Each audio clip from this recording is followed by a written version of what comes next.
오늘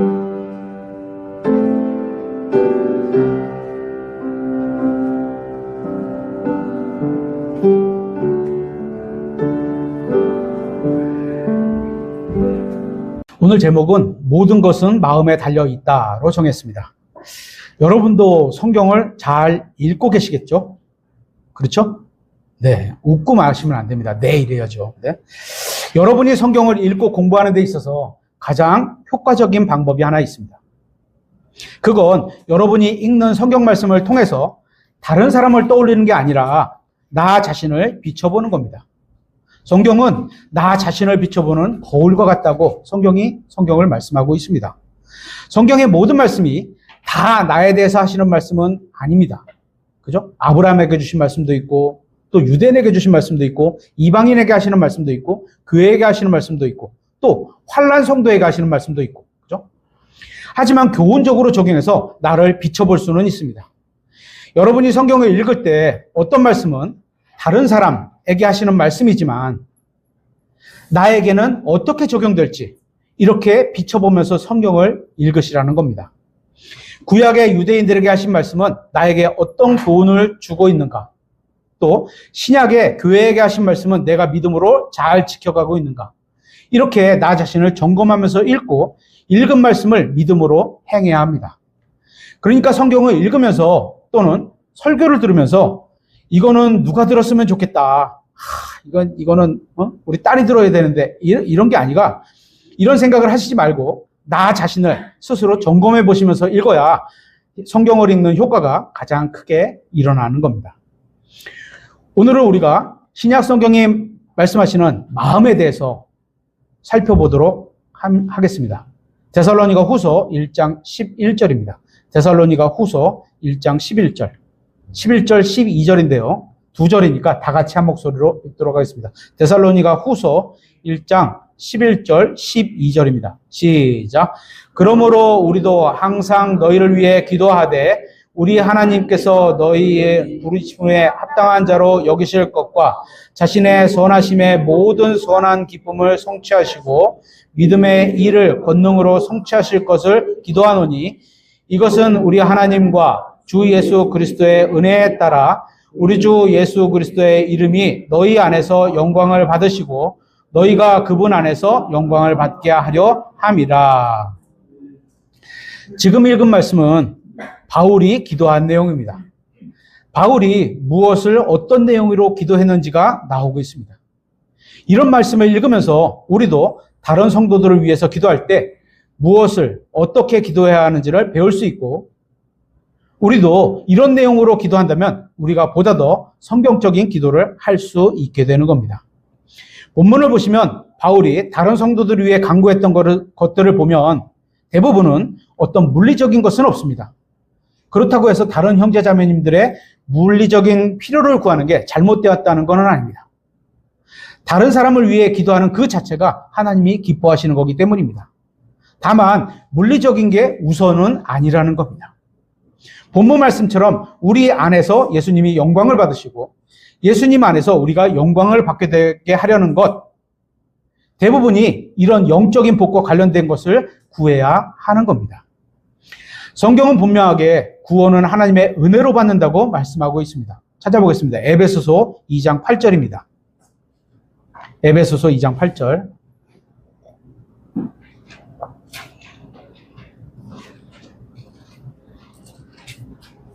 에베소서 2장 8절.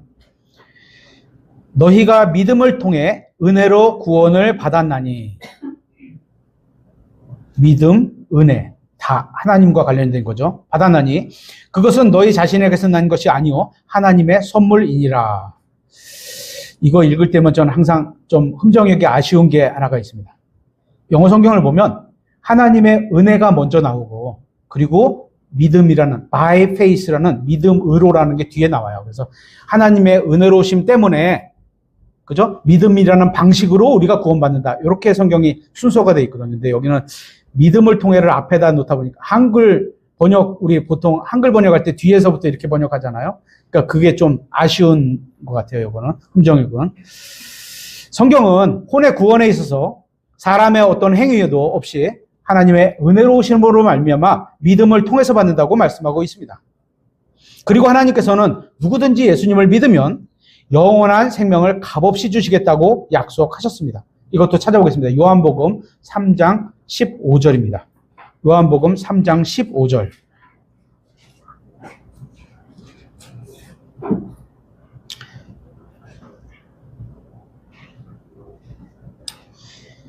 요한복음 3장 15절. 이것은 누구든지 그를 믿는 자는 멸망하지 아니하고, 예수님을 믿으면 멸망하지 아니하고 영원한 생명을 얻게 하려 함이라, 이렇게 말씀하고 있죠. 그죠? 여기서 말하는 영원한 생명, eternal life는 예수님이 갖고 계신 하나님의 속성을 말하고 있는 겁니다. 하나님은 영원하신 분이죠. 그죠? 그 속성을 갖고, 예수님이 갖고 계신 그 속성을 말하는 거예요. 그러니까 예수님을 우리가 받아들이면 그 속성 또한 우리 안에 온다는 거죠. 그죠? 믿는 사람 안에 이 영원한 생명이 있기 때문에 16절에 뭐라고 하죠? 영원히 살 거다. everlasting life. 영어로는 딱 구분이 돼 있어요. 15절, 16절이 달라요. 그래서 흠정역은 영원한 생명과 영존하는 생명 이렇게 번역했는데 조금 어색하긴 하지만 어쨌거나 번역하려고 노력하신 것 같죠? 영원히 살 수 있는 겁니다. 그게 요한복음 3장 16절에 영원히 사는 거. 시간적으로 쫙 영원히 사는 거. 예수님이 주님으로 받아들인 사람 안에 오셔서 영원히 함께 하시는 겁니다. 그러면 예수님의 무엇을 믿는 거냐 하면 예수님께서 나를 위해서, 다시 말해서 나로 인해서, 그죠? 십자가에 못 박아 죽으시고 묻히시고 부활하셨다는 사실을 믿는 겁니다. 그래서 내가 예수 그리스도를 나의 구원자로 받아들인다면, 여기서 받아들인다는 거는 요한복음 1장 12절에 믿는다고 표현하는 걸로 나오죠. 그죠? 믿는다. 그분의 이름을 믿는 자, 이렇게 표현하고 있죠. 믿는다는 거죠. 그분을 마음으로 믿는다면 하나님께서는 나에게 영원한 생명을 주시겠다. 이렇게 성경에 분명하게 말씀하셨습니다. 이걸 믿는 겁니다. 성경 기록을 믿는 거예요. 어떤 분들은 성경적 논리로 인해서 믿을 수 있는 분들도 있습니다. 저 같은 경우는 이과 출신이다 보니까 어떤 근거가 확실하면요, 그 근거로 제가 믿음을 갖게 돼요. 그죠? 근데 그 근거가 성경이라는 거죠. 성경이 틀린 사실이 하나도 없기 때문에 그 근거로 믿는, 그러니까 어떻게 보면 완전 이과 출신다운 거죠. 또 어떤 분들은 감정적인 근거가 자신의 예수님이 돌아가시고 묻히시고 우리의 죄로 인해서 죽으셨다는 그걸로 인해서 마음이 뜨거워지는 감정이 있을 수 있잖아요. 달라요, 사람마다. 그게 감정이 없다, 이렇게 할 수는 없어요. 그런 걸로 인해서 예수님을 더 뜨겁게 사랑하는 분들도 계세요. 믿은 분들도 계세요. 그러니까 그게 나는 이랬으니까 너도 그래야 돼, 이럴 수는 없는 거예요. 어쨌거나 좀 달라요. 예수님을 향한 믿음이 어떤 경로가 조금 다를 수 있는 거예요. 어쨌건 성경을 믿는 거니까. 구원은 은혜와 믿음을 통해 받는 값없는 선물입니다. 어느 시대, 어느 누구도 착한 행위나 종교적 열심으로는 구원받을 수 없기 때문에 하나님께서는 모든 시대의 모든 사람들에게 구원을 은혜와 믿음을 통해서 값없는 선물로 주셨습니다. 다만 구약과 신약에 좀 차이가 있다면, 구약에는 하나님이 각 사람에게 주신 말씀을 믿어야 했습니다. 그죠? 그때는 예수님이 없으셨잖아요. 말씀이신 예수님이 계셨지만 예수님이라는 이름 자체가 없었어요. 그래서 하나님이 그 아브라함에게 주신 말씀을 믿음의 의로 여기셨다, 이렇게 얘기하거든요. 그죠? 그러니까 하나님이 각 사람에 주신 말씀을 믿어야 했다면 신약에 와서는 공통된 믿음이라고 표현하죠. 예수 그리스도라는 공통된 믿음이 있어야 한다고 보시면 됩니다. 요것만 차이 나는 거예요.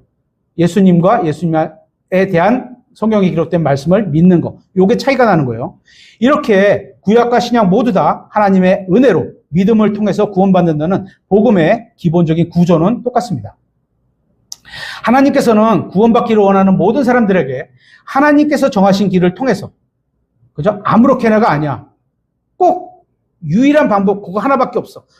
하나님께서 정하신 길을 통해서 공짜로 값없는 선물로 구원해 주시겠다고 성경은 분명하게 말씀하고 있습니다. 그런데 이게 끝이 아닙니다. 구원은 새 사람으로 영이 다시 태어난 시작에 불과합니다. 구원은 선물로 값없이 받는다고 성경은 말씀하시는 바로 그 같은 성경에서 구원받은 사람은 거룩한 삶을 살도록 부르셨다고 또 증언하고 있습니다. 찾아보겠습니다. 로마서 12장 1절.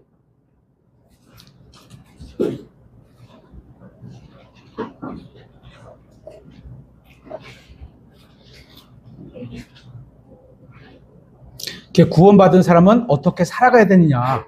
그런 게 나오는 거죠. 12장 1절. 그러므로 형제들아, 내가 하나님의 긍휼에 힘입어 너희에게 간청하노니. 여기서 하나님의 긍휼 이렇게 나오면 긍휼이 뭐라 그랬죠? 마땅히 처벌받아야 마땅한데 그 처벌하지 않으시는 것. mercy.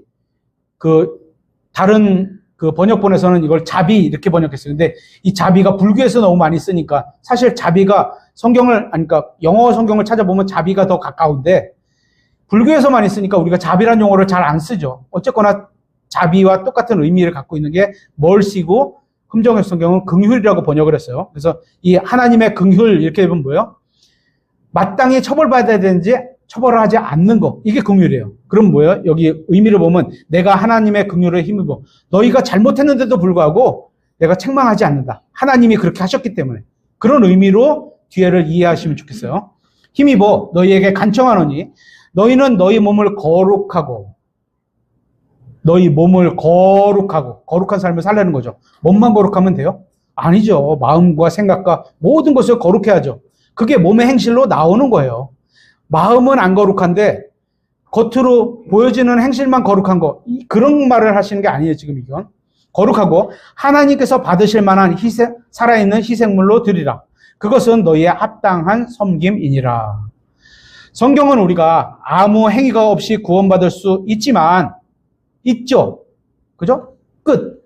하지만 동시에 구원받은 사람은 모두 거룩한 삶을 살아서 죄에 대해서 승리할 수 있다고도 분명하게 말씀하고 있는 겁니다. 그러니까 무슨 말이냐 하면 구원받고 그것으로 끝이 아니라는 겁니다. 구원받아서 의로운 사람이 됐으면 의로운 삶을 살아라. 거룩하게 되었으면 거룩한 삶을 살아라는 거죠. 하나님께서 우리를 구원하신 목적은 단순히 하늘나라에 가게 하기 위해서가 아니라 그것 외에도 더 많은 것들이 있다는 겁니다. 만약 우리가 구원받고 나서도 구원받기 전과 마찬가지로 동일하게 죄를 짓고 살아간다면 우리는 우리를 향한 하나님의 목적을 변질시키고 방해하고 있는 겁니다. 왜냐하면 하나님의 목적은 단순히 우리를 구원만 하시려는 게 아니기 때문입니다. 그래서 우리가 구원받았다는 사실에만 만족하고 산다면 그건 우리가 하나님의 목적을 모르고 살아가는 겁니다. 오늘 본문의 말씀을 다시 보세요. 성경은 우리가 하나님의 은혜로 구원받았을 뿐만 아니라 그 은혜에 따라서 주님께서 우리 안에서 영광을 받으시게 하려 한다고 말씀하고 있습니다. 영광, 높임을 받는 거죠. 그죠? 어디에서? 우리 안에서. 그죠? 그러니까 우리 안에서 마음속으로 우리의 어떤 것들로 인해서 주님이 영광을 받고 계시냐는 겁니다. 받고 계신가요? 어떤 걸로 인해서 뭔지는 모르겠어요. 각자가 다를 수 있으니까.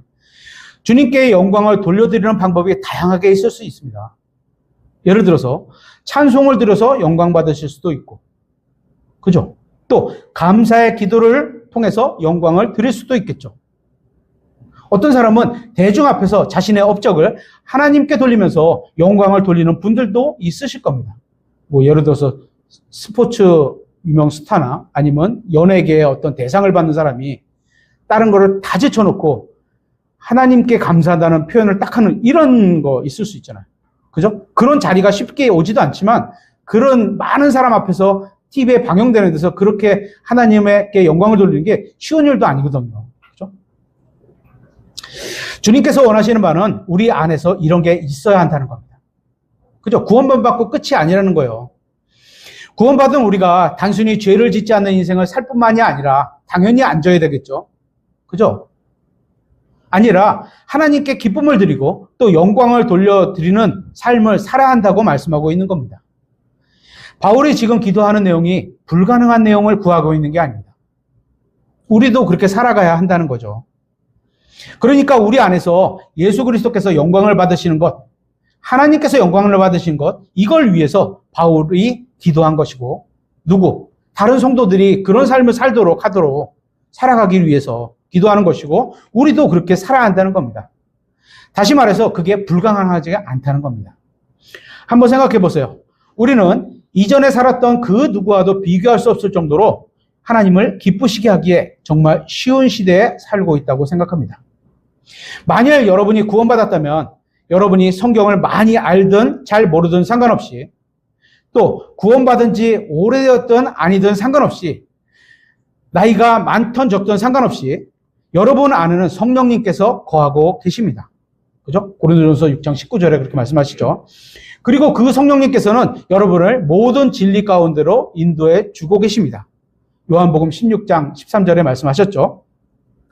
그런데 만약에 여러분이 나는 진리 가운데로 인도받고 있지 못하는 것 같다, 이런 생각이 드신다면 그건 성령님 잘못이 아닌 겁니다.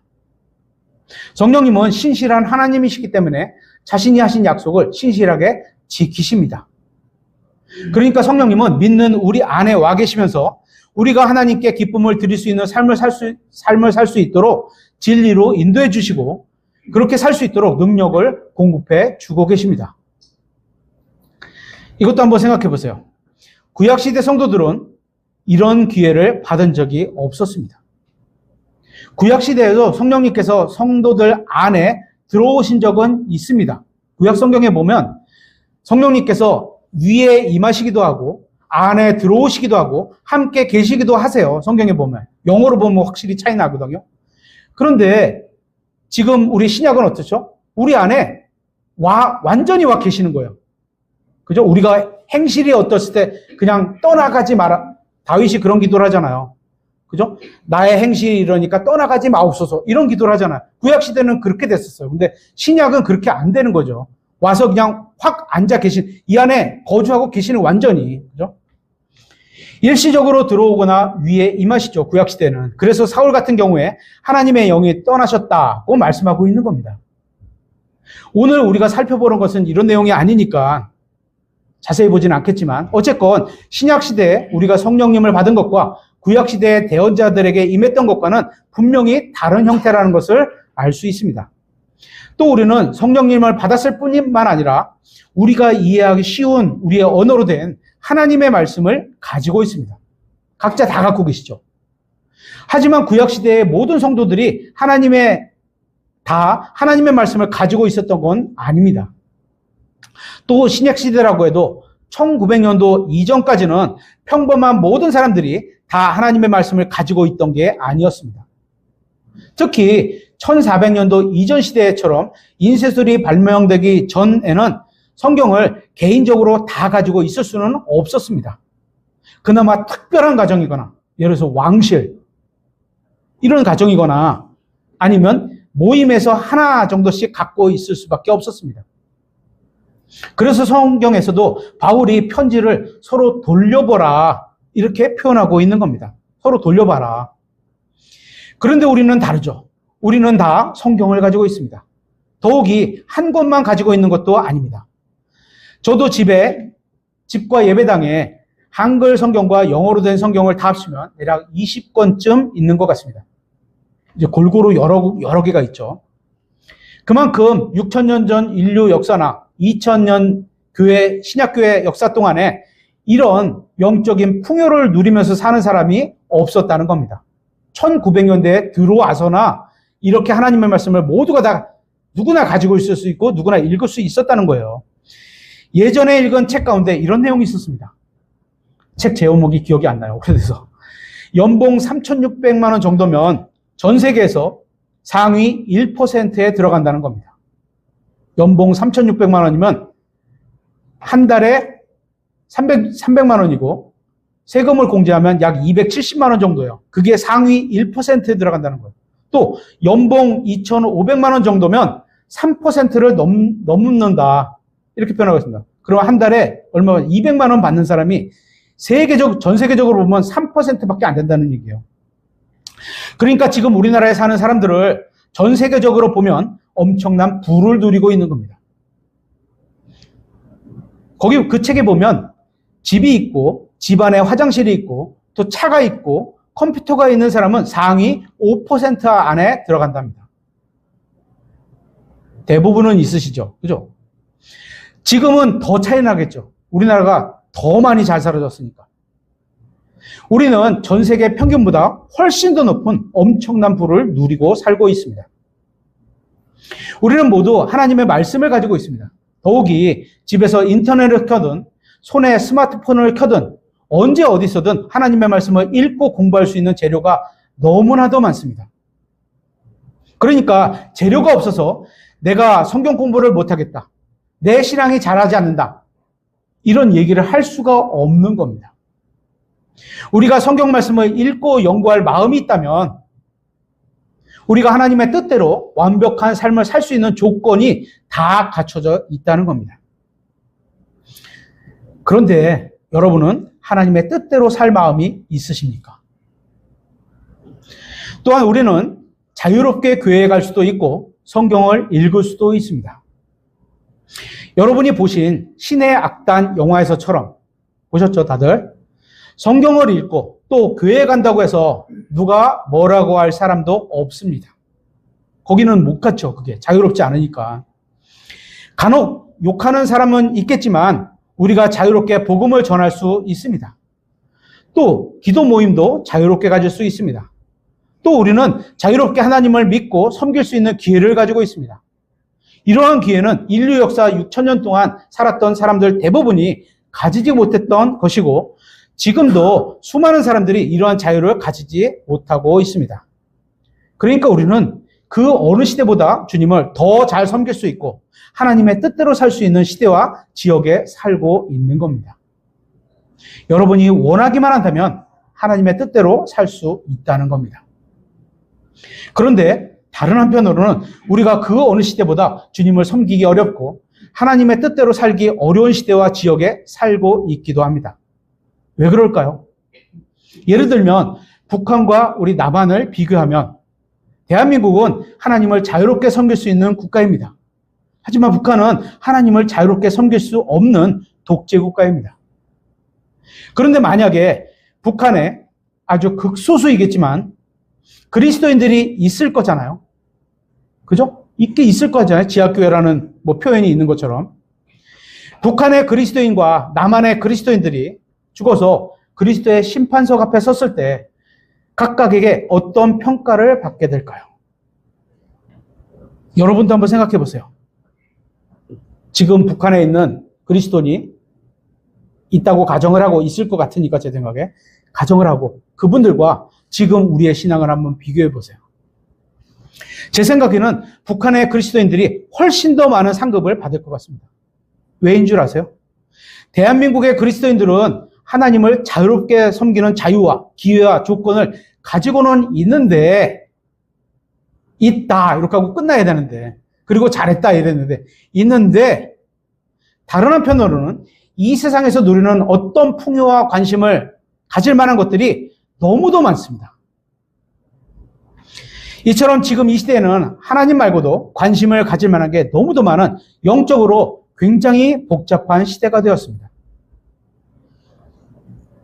저보다 나이가 좀 더 많으신 분들의 세대와 저보다 좀 더 나이가 적으신 분들의 세대를 둘을 놓고 한 30년 간격을 놓고 보면 그때는 주님을 섬기는 게 정말 죄송하지만 최고의 퀄리티 같아요. 왜냐하면 세상이 그렇게 바쁘게 돌아가지도 않았어.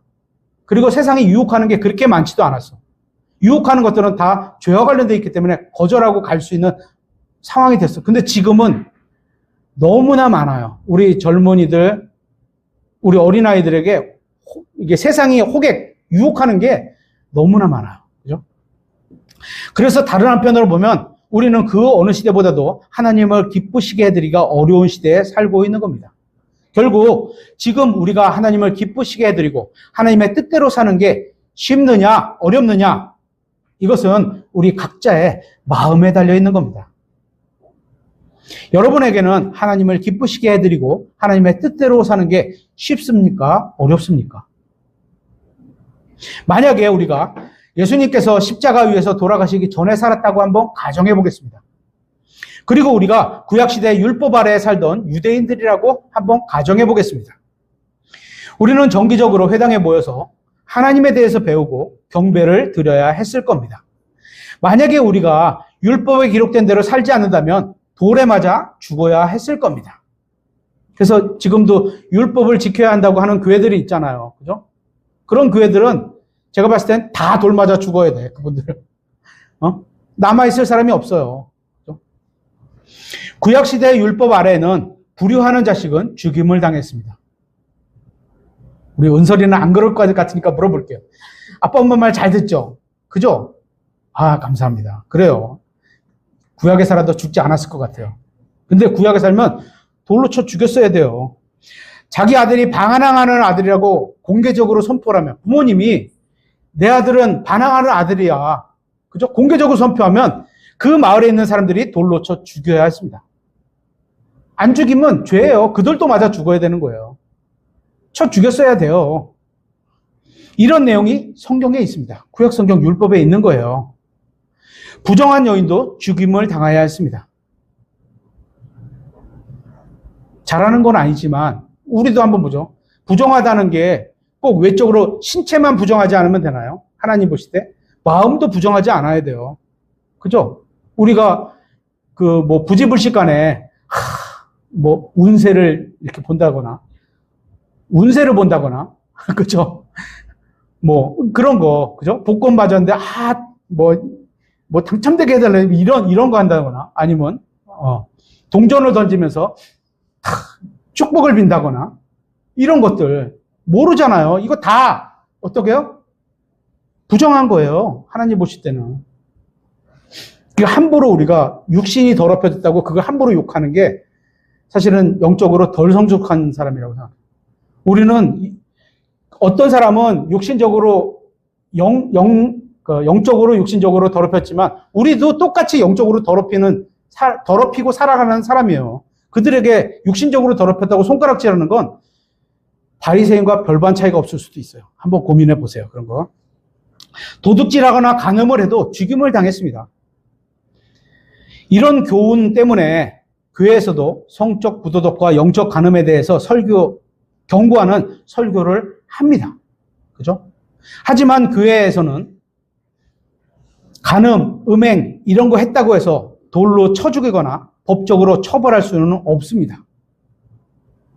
교회는 그런 사람에게 회개하고 돌이키라고 말해주고 그런데도 교회의 말을 듣지 않았을 때는 최종적으로 조치할 수 있는 게 교회를 떠나달라고 권고하는 겁니다. 함께 섬기지 못할 것 같습니다. 저희 교회를 나가주세요. 그죠? 지금 우리나라 형법에는 간음죄가 명목상 기록은 있습니다. 그죠? 하지만 실제로 간음죄로 처벌하는 사람은 거의 없는 실정입니다. 낙태죄도 마찬가지입니다. 하지만 이런 죄는 성경에는 엄청 큰 죄인데 교회는 경고할 뿐 처벌할 방법이 없습니다. 하지만 구약시대에는 원하지 않아도 강제로 율법을 지킬 수밖에 없었습니다. 왜? 돌로 쳐 죽이니까. 그죠? 지킬 수밖에 없는 거예요. 이처럼 강력한 법률이 사람들이 어떤 것이든 마음대로 하지 못하도록 막는 그런 역할을 하고 있는 것은 사실입니다. 그죠? 막아주잖아요. 법이 강한.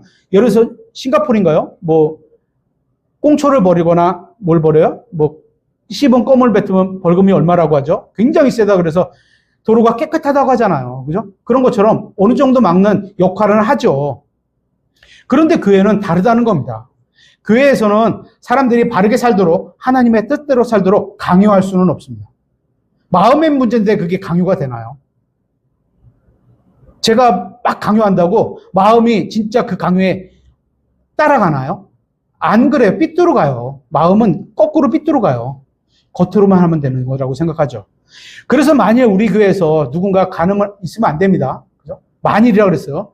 누군가 간음하거나 음행하는 게 공공연히 알려진다면 모르면 처벌할 수도 없는 거죠.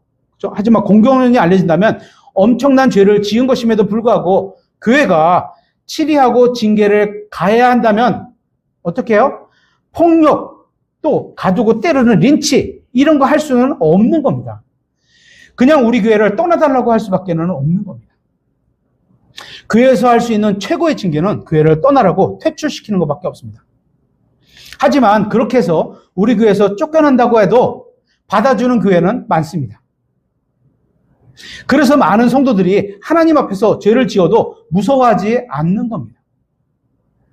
유대인들은 딱 떠나면 그냥 그 백성 전체를 떠나야 되는 거예요. 완전히. 그죠? 이전에 다니던 교회에서 어떤 짓을 저질렀건 상관없이 환영하는 교회는 얼마든지 많이 있습니다. 그래서 지금은 지역교회 회원이 되는 것에 큰 의미를 두지 않는 시대가 된 겁니다. 지역교회 회원의 자격을 박탈한다고 해서 혹은 회원 자격을 주지 않는다고 해서 두려워하는 사람은 아무도 없는 시대입니다.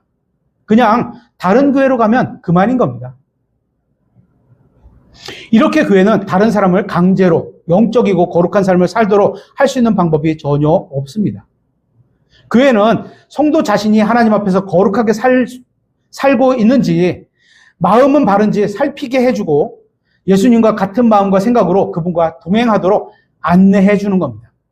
묶어갖고 끌고 가는 게 아니고 이리 가는 게 맞습니다. 저리 가는 게 맞습니다. 성경 펴서 알려주고 이리 가는 게 이게 하는 거예요. 안내해 주는 거예요. 그러니까 신앙생활에서 무엇이 가장 중요한 겁니까? 여러분 각자의 마음인 겁니다.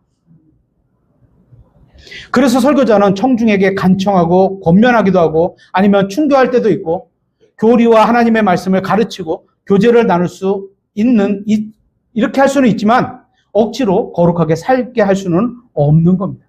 겉에 모양으로는 그렇게 할 수 있죠. 그죠?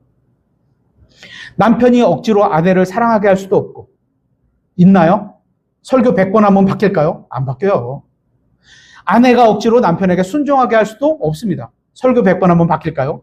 안 바뀌어요. 억지로 복음을 전하게 할 수도 없고 억지로 기도하게 할 수도 없고 억지로 신실하게 할 수도 없고 억지로 영적으로 되고 신실하고 거룩하게 살도록 강제로 하거나 강요할 수는 어떤 방법도 없습니다. 교회는. 성경에 의하면 우리가 하나님의 뜻대로 사는 유일한 방법이 있습니다. 그건 우리 스스로가 하나님을 사랑하는 겁니다. 그 방법밖에 없어요. 우리가 주님을 기쁘시게 하기 위해서는 먼저 주님을 사랑하는 방법밖에 없습니다. 우리가 주님의 이름에 영광을 돌리는 유일한 방법도 주님을 사랑하는 방법밖에 없습니다. 여러분은 구원받고 나서도 예수님께서 십자가에서 죽지 않으신 것처럼 살 수도 있고 또 하나님의 은혜를 하나도 안 받은 것처럼 살 수도 있고 성경이 사실이 아닌 것처럼 살 수도 있고 예수님께서 다시 오시지 않는 것처럼 살 수도 있습니다. 아무도 여러분을 바르게 살수록 만들 수 없고 강요할 수도 없습니다. 하나님도 여러분을 강제로 의롭게 살고 하나님의 뜻대로 살도록 하지 않으실 겁니다. 일반적인 경우를 말하는 거예요. 그죠? 그렇기 때문에 여러분이 의롭게 살고 하나님의 뜻대로 사는 유일한 방법은 하나님의 은혜를 생각하고 하나님께서 나에게 은혜가 뭐라 그랬죠? 좋은 것을 받을 만한 자격이 없는데 좋은 것을 받게 되는 게 은혜예요. 그죠? 그래서 하나님의 은혜로우심. 그죠? 하나님의 은혜를 생각하면서 하나님을 사랑하는 마음을 갖게 되는 겁니다. 와, 그분이 나에게 자신이 사랑하는 아들까지 주셨어. 아들 하나님은 자신의 생명까지도 주셨어. 그런 하나님은 나를 사랑하고 있어. 감성적인 여성 자매님들이라면, 여성분들이라면 아마 이 사랑에 감동해갖고 다 예수님을 믿어야 정상 같아요. 제가 봤을 때. 저는 감성도 있지만 이성이 조금 더 발달되어 있다 보니까 논리적인 게 훨씬 더 저는 가까워요. 그러니까 한 60%는 논리적으로 받아들여져야 돼. 그게 성경의 앞뒤가 맞아야 돼. 제 신앙은 그래요. 그래서 성경에 어디가 어긋나면 확 수용이 안 돼요, 저는. 왜냐하면 다른 말씀들이 이렇게 탁탁탁 이렇게 이게 반대되는 역할을 하는 경우들을 딱 거치거든요. 그러면 누구가 이렇게 말씀을 해주셔도 딱 받아들여지질 않아요. 왜냐하면 그 말씀을 들으면서 성경의 다른 말씀들이 이게 대치가 되는 경우들이 있거든요. 그죠? 이 마음만 갖는다면, 하나님을 사랑하는 이 마음만 가지고 있다면 여러분은 이 세상에서도 예수님처럼 살 수 있습니다. 하나님을 사랑하는데 뭐가 아까워요? 그죠? 그분을 사랑하는데 그분의 말씀을 그냥 따라가겠죠. 아내가 남편을 사랑한다. 저희 따님한테 제가 결혼하고자 하는 따님한테 계속 얘기하는 게 아침에 오다가도 얘기했지만 하나님 다음으로 남편의 말을 최우선으로 두는 게 하나님이 원하시는 삶이에요. 남편의 말이 죄와 불법이 아니라면 다 순종하는 게 하나님이 원하시는 거예요. 내가 생각하는 게 훨씬 이득이 가고 돈을 수억 벌 수 있다 하더라도 남편이 결정하지 않으면 안 따라가는 게 사실. 남편이 잘나서가 아니에요. 하나님 때문에 우리가 그렇게 섬기는 거죠. 그죠? 여러분은 이 세상에서도 예수님처럼 살 수 있습니다. 예수님께서는 여러분이 주님을 사랑하면 주님의 계명들을 지킬 거라고 말씀하고 있습니다. 한번 찾아보겠습니다. 요한복음 14장 23절.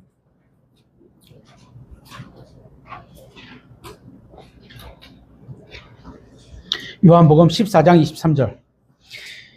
예수님께서 그에게 대답하여 이르시되 사람이 나를 사랑하면, 여러분은 예수님을 사랑하십니까? 안 들려? 사랑하시죠. 사람이, 우리 다 사람이잖아요. 예수님을 사랑하면 어떻다?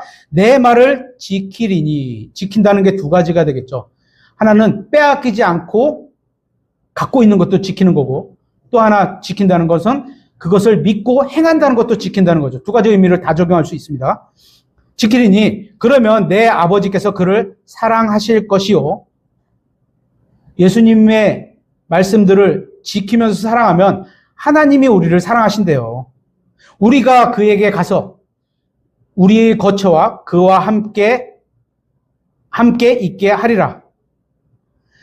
24절. 나를 사랑하지 아니하는 자는 내 말을 지키지 아니하나니. 예수님의 말씀을 지키지 않는 분 계십니까? 그분은 성경에 의하면 예수님을 사랑하지 않는 겁니다. 단순해요, 그냥. 그죠? 예수님을 사랑하는 사람은 그분의 말씀대로 살고, 사랑하지 않는 사람은 말씀대로 살지 않는다는 겁니다. 그러니까 여러분 자신이 하나님의 말씀대로 살고 있는지 한번 생각해 보세요. 누가 이렇게 짚어주지 않아도 돼요. 스스로 생각해 보세요. 내가 하나님께서 나에게 주신 말씀을 신앙생활에 길면 길수록 더 많이 아실 거예요. 그러니까 점점 더 겸손해질 수밖에 없어요. 와, 내가 이것도 못 지키네. 점점 더 많아질 거예요. 그죠? 만약에 여러분이 하나님의 말씀대로 살고 있지 않다면 그 이유는 하나님을 사랑하지 않기 때문이라는 겁니다. 어렸을 때에는 부모님 때문에 억지로 교회에 다닐 수 있지만 성인이 되고 나서 누구도 강제로 교회에 끌고 올 수는 없습니다. 부모님 여러분이 자녀들이 성인이 돼서도 계속해서 교회를 다니게 하고 싶다면 어렸을 때부터 예수님을 사랑하게 만들면 됩니다. 어떻게? 하나님의 은혜, 하나님의 사랑, 하나님의 좋으심을 계속 알려주는 거죠. 그죠? 자녀가 성장해 가면서 성적으로 방탕하지 않고, 성적, 그러니까 꼭 몸만 말하는데, 몸 더하기 영혼을 다 하는 거예요. 그죠? 영적인 것도 다 합니다. 순결하고 깨끗하게 살기를 원한다면, 자녀들이 그렇게 살기를 원한다면, 자녀가 예수님을 사랑하도록 도와주면 됩니다. 내가 내 아내를 사랑하는데 내가 나가서 바깥에서 바람 필까요? 아니에요. 내가 하나님을 사랑하는데 하나님이 나에게 주신 아내를 사랑하는 말씀을 지킬까요? 안 지킬까요? 지키겠죠. 그래서 하나님을 사랑하면 당연히 아내를 사랑하게 되는 거예요. 예수님을 사랑하는 마음이 우리와 우리의 자녀들을 모든 부도덕과 성적 타락으로부터 지켜줄 겁니다.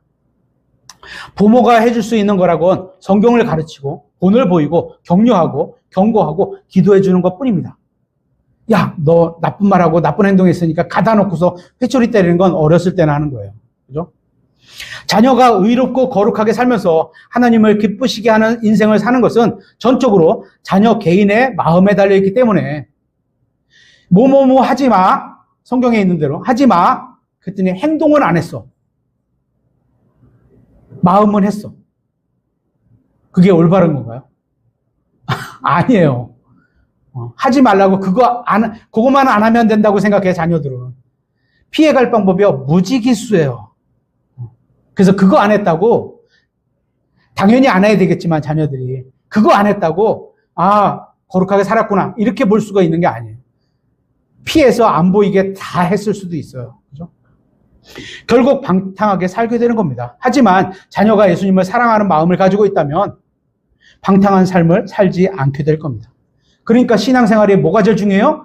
마음속에 무엇이 있느냐. 이게 제일 중요한 겁니다. 인생에서 성경을 아는 것만큼 아는 것은 정말 중요합니다. 그죠? 하지만 그것만으로는 충분하지 않습니다. 성경을 알아도 다른 사람 물건을 훔치거나 사기치거나 간음하거나 거짓말할 수 있습니다. 그죠? 성경을 알아도 복음을 전하지 않거나 기도하지 않거나 헌금을 하지 않거나 예배에 참석하지 않을 수도 있습니다. 성경을 알아도 만일 마음에 변화되지 않는다면 우리가 어떻게 살아야 하는지 안다고 해서 우리의 인생이 달라지는 것도 아닌 겁니다. 마음이 안 바뀌면 겉의 행동만 그럴듯하게 하는 것도 소용없어요. 마음이 먼저 바뀌어야죠. 문제는 마음에 달려있는 겁니다. 모든 문제는 하나님을 사랑하는지 아닌지 여기에 달려있는 겁니다. 로마서 6장을 한번 찾아보도록 하겠습니다. 로마서 6장 13절.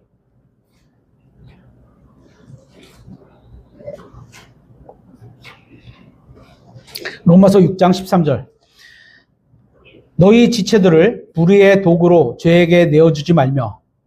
지체들, 몸만 그러면 되나요? 아니에요. 그죠? 몸이 아니에요.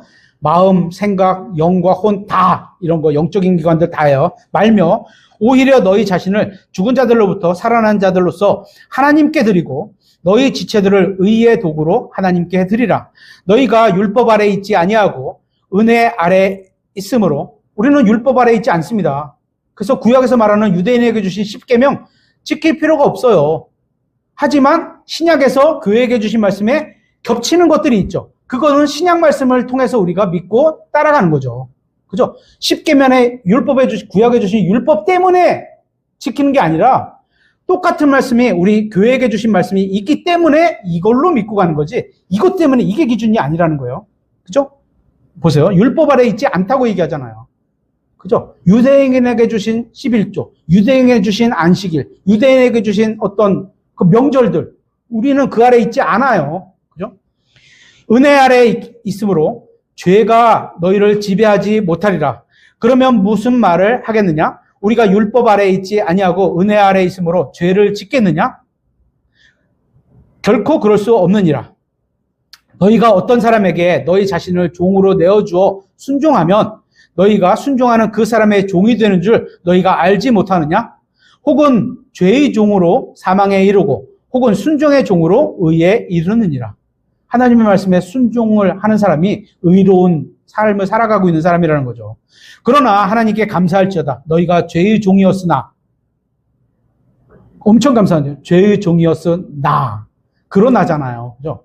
옛날에는 그랬을지 모르지만 지금은 아니라는 거예요. 그러나 너희에게 전달된 교리의 틀에 너희가 마음으로부터 순종하고 몸만 순종하고 이렇게 안 돼 있어요.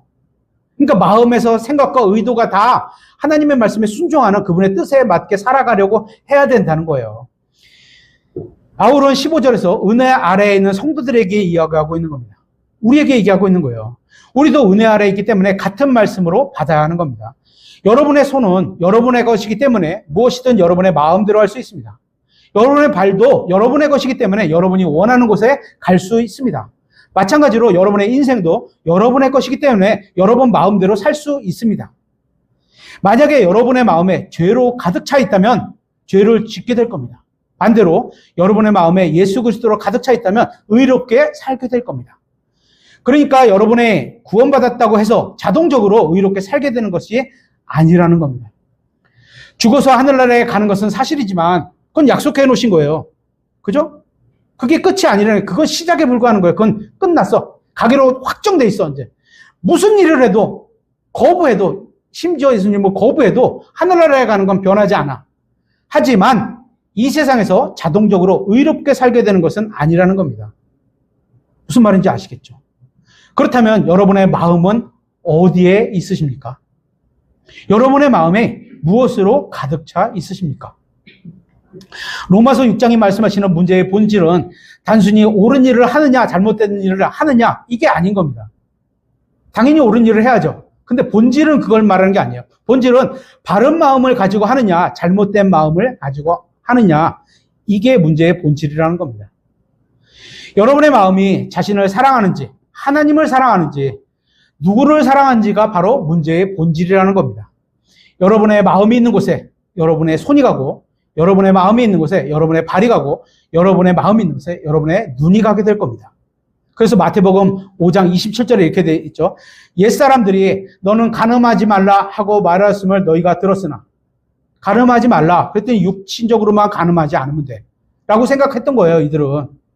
들었으나 나는 너희에게 이르노니 원래 구약 성경에 본질적으로 하나님의 말씀하시는 뜻은 그게 아니었어. 그거 이상이었어. 이런 거죠. 누구든지 여자를 보고 그녀에게 음욕을 품는 자는 쳐다보고 음욕을 품는 자는 이미 마음속으로 그녀와 간음하였느니라. 마음속으로 죄도 하나님께서 심판하시는 같은 죄라는 거예요. 나는 원하지 않는데 눈으로 주변을 돌려보다가 어떤 여자를 보게 될 수는 있습니다. 이렇게 지나치는데 간판을 보다가 여자를 볼 수도 있죠. 지나치죠. 여기까지는 문제될 게 없습니다. 그런데 자기가 보고 싶어서 다시 보는 겁니다.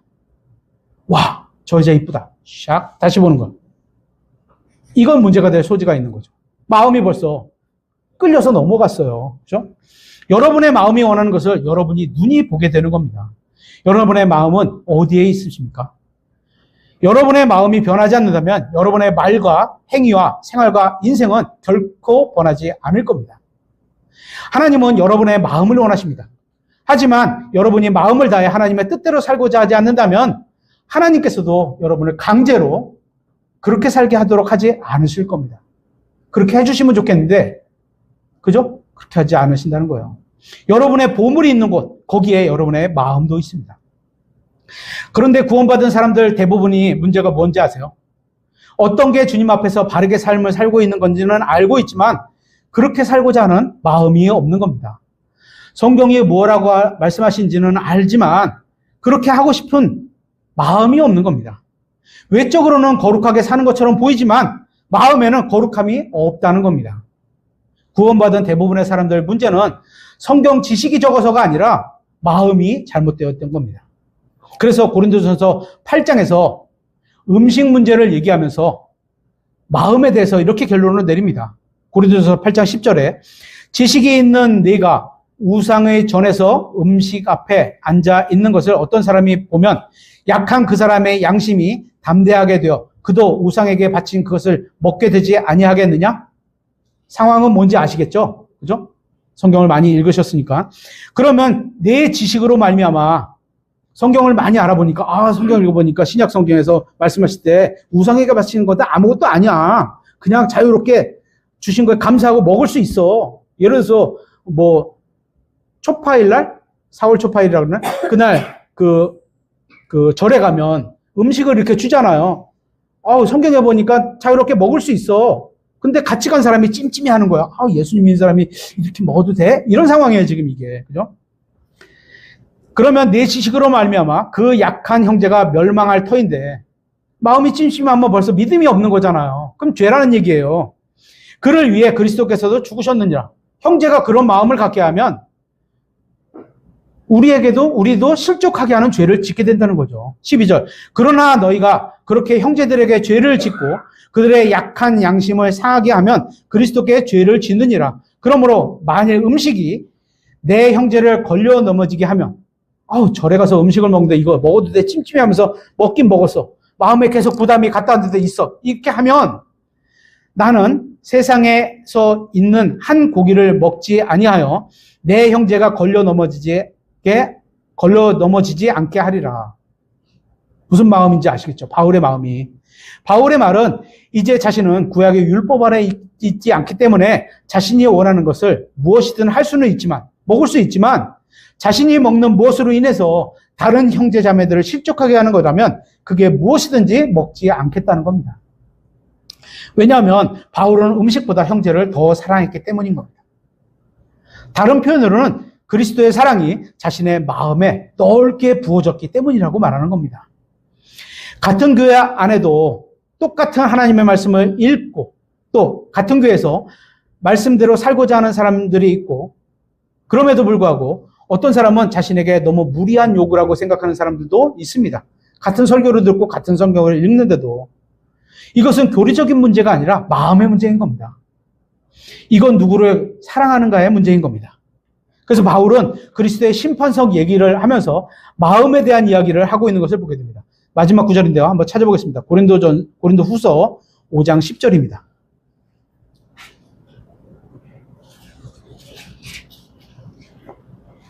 고린도 후서 5장 10절. 이는 우리가 반드시 다 예외가 없습니다. 다입니다. 이는 우리가 반드시 다 그리스도의 심판석 앞에 나타날 것이기 때문이라. 이로써 각 사람이 좋은 것이든 나쁜 것이든 자기가 행한 것에 따라 자기 몸 안에서 이루어진 것들을 받으리니, 자기 몸 안에서 이루어진 것들을 받는 겁니다. 그죠? 밖으로 드러난 것들도 평가가 되겠지만 제일 우리가 평가받는 건 자기 몸 안에서 이루어진 것들입니다. 마음의 상태가 어떠냐는 거예요. 그죠? 그러므로 우리가 주의 공포를 알고 있기에 사람들을 설득하지만 우리가 하나님께 밝히 드러났고 또 너희 양심에도 밝히 드러났음을 나는 또한 확신하노라. 우리가 다시 너희에게 우리 자신을 추천하지 아니하며 도리어 우리를 대신하여 자랑할 기회를 너희에게 주노니 이것은 마음으로 자랑하지 아니하고 외모로 자랑하는 자들에게 너희가 대답할 것을 어느 정도 가지고 있게 하려 함이라.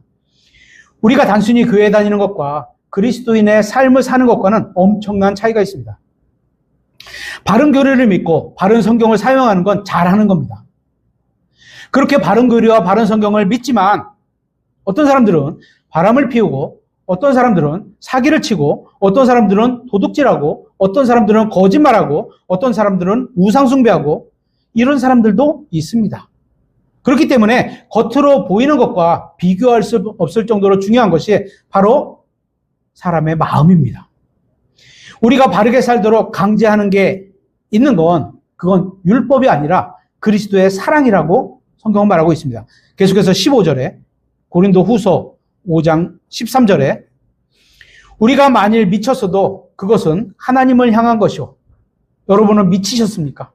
세상 사람들이 봤을 때 그리스도로 미쳐 있다 이렇게 표현해야 돼. 여기 보면 우리가 미쳤어도 이런 거잖아요. 그죠? 미쳐 있어야 된다는 얘기예요. 그죠? 건전하게 미치십시오. 그죠? 그것은 하나님을 향한 것이요.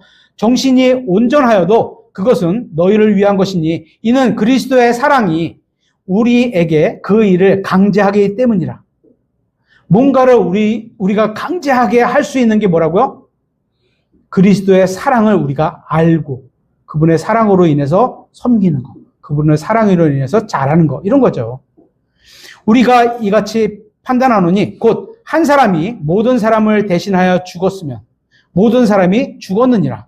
그분께서 모든 사람을 대신하여 죽은 것은 살아있는 자들이 이제부터는 자기 자신을 위하여 살지 아니하고 자신을 대신하여 죽었다가 다시 일어나신 분을 위해 살게 하려 하심이니라. 이렇게 말씀하고 있죠. 그리스도의 심판석은 우리가 다 앞으로 치러야 될 가장 큰 시험입니다. 그런데 이 시험이 문제만 공개된 것이 아니라 어떻게 이런 뭘 평가한다 이런 거 공개된 것이 아니라 정답까지도 공개되어 있습니다. 정답은 우리의 마음이 그리스도의 사랑으로 가득 차 있어야 한다는 겁니다. 그렇다면 우리는 자신을 위해서 살지 않고 우리를 위해서 죽었다가 다시 사신 그리스도를 위해 살게 된다는 겁니다. 그와 같은 마음으로 살아가는 게 그리스도의 심판석을 준비하는 사람의 생활이라는 겁니다. 이게 정답이라는 겁니다. 우리는 언젠가 모두 다 그리스도의 심판석 앞에 서게 될 겁니다. 그리스도의 심판석을 가장 잘 준비하는 유일한 방법은 성경 말씀대로 예수님에 대한 사랑으로 마음을 가득 채우는 겁니다. 누구든지 예수님을 자신의 구원자로 받아들이면 구원받습니다. 하지만 구원받는다고 해서 자동으로 하나님의 뜻대로 살게 되는 것은 아닙니다. 여러분이 예수님을 믿고 구원자로 받아들였다면 잘 하신 것이지만 누구나 다 하나님을 기쁘시게 하는 삶을 살 수 있는 기회와 조건을 다 가지고 있는 겁니다. 조건은 다 맞춰줬어요. 그죠? 여러분이 하나님의 뜻대로 사는 것은 쉬울 수도 있고 어려울 수도 있습니다. 이건 여러분의 마음에 달려 있는 겁니다. 여러분의 마음이 예수님을 사랑하는 마음으로 가득 차 있다면 그 어떤 시험이 와도 상관이 없을 겁니다. 하지만 여러분이 예수님을 사랑하지 않는다면 조그만 시험에도 무너져 버릴 겁니다. 여러분이 이 세상에서 하나님의 뜻대로 의미 있게 사는 문제는 여러분의 마음에 달려 있습니다. 여러분이 예수님을 위해 사는 것도 또 여러분이 죄를 짓는 것도 여러분의 마음에 달려 있습니다. 여러분의 마음에 무엇으로 가득 차 있으십니까? 여러분이 하나님 앞에서 어떻게 살아가고 있는지 자신을 점검해 보셨으면 좋겠습니다. 그래서 어제보다 오늘보다 내일이 주님을 사랑하는 마음이 더 커져가셨으면 좋겠습니다. 오늘 말씀을 마치도록 하겠습니다.